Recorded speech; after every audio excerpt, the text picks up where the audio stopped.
You're in HR, you hear so many things. Yeah, we're going to have massive layoffs tomorrow. When I was at Martha Stewart, we had massive layoffs every year. And I would look people in their face 24 hours before and say, I know every Christmas we have layoffs, but I don't know why you're worried.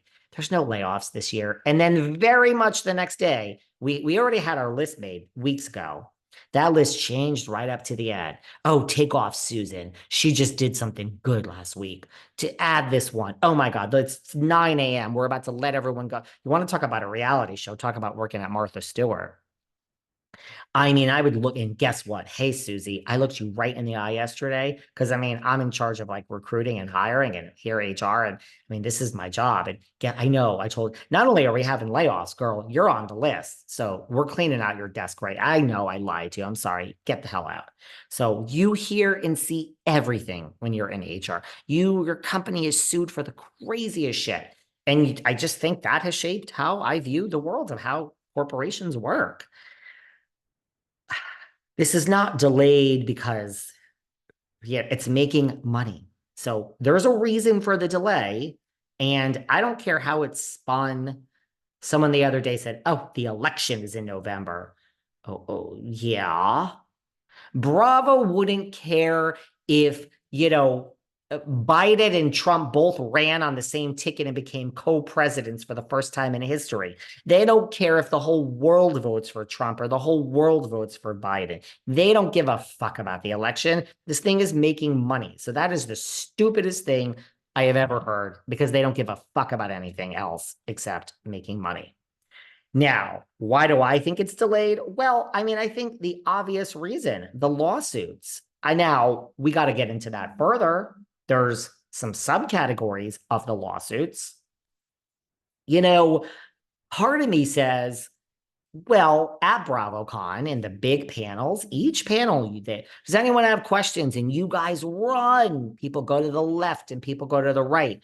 And you guys are shady. You have brought it. You learned this is not in the 2019 before the pandemic. My audience has changed. I've noticed changes in you guys over the years. You guys are shady AF. And I'm here for it.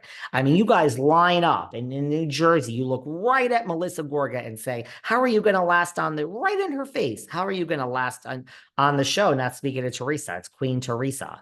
Melissa gives some canned answer. Then you go right up to Kyle and you say, stop trying to make Teddy happen. I mean, you guys don't hold back. You go right up to Andy last year. Are we ever going to see Girls Trip with Carolyn Manzo? He gives an answer. Then I think you followed up and you say, well, when? When are we going to see it? You get some answer. So I think partly is that you're all going to line up for the damn Q&A. And I mean, nobody for 3 days is going to ask about what's up with Leah McSweeney. I mean, I know her name is Leah McSweeney, but she's such a wonderful, pleasant person that I can't help but call her Leah McSweeney. What's up with her lawsuit? What's up with Manzo's lawsuit? What's up with this? So that's a big reason. Now, it can't be the only reason because there's a lot of ways to do a Q&A. First of all, no more fucking Q&A. You come up with another lie. It took up too much time. The questions got too low level. Kyle was upset. You could just say there's no Q&A. All of you shut the fuck up. We're going to do a panel. Get out. Next panel. Or you could just say, if anyone has a question, here's your note card. Fill it out while you're in line. Oh, here's the line to get into the panel. People are going up and down, handing out the note cards. You look at them. Lawsuit, garbage, lawsuit, garbage. How great is Erica Jane? Okay, this one's, they could just take the cards and ask the questions. Okay, so here are the 12 questions we chose, and there'll be none about the lawsuits. Or we have no questions at all. So I believe they're afraid of these questions, but I believe there's a way around that. It's making money. We could have had BravoCon, just cut out the questions or had the cards. So that's one reason. I don't think it's the only reason. I think BravoCon, although it makes money, it takes manpower. It's not the legal department, but they got some other things to worry about. They have 3 lawsuits going against them.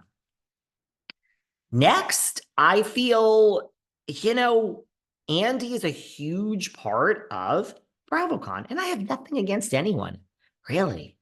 I'm just here to give you the facts as I see it. So Andy's the face of the network, and we could have it different where he's not the MC of BravoCon and hosting all these panels, but I feel, some lawsuits mention Andy directly. I feel like maybe they don't want to keep putting this narrative out there of Andy. I think they might want to not keep putting this narrative out there that our network is all housewives. You go to BravoCon and you leave, and yeah, there was a family karma panel over here with 7 people that couldn't get into the Beverly Hills panel. But BravoCon is 90% housewives. And that's the whole problem with this whole thing of how we got into this problem. And we'll get into that. We'll get into that, because I got some things to say about that. So I think that's another reason.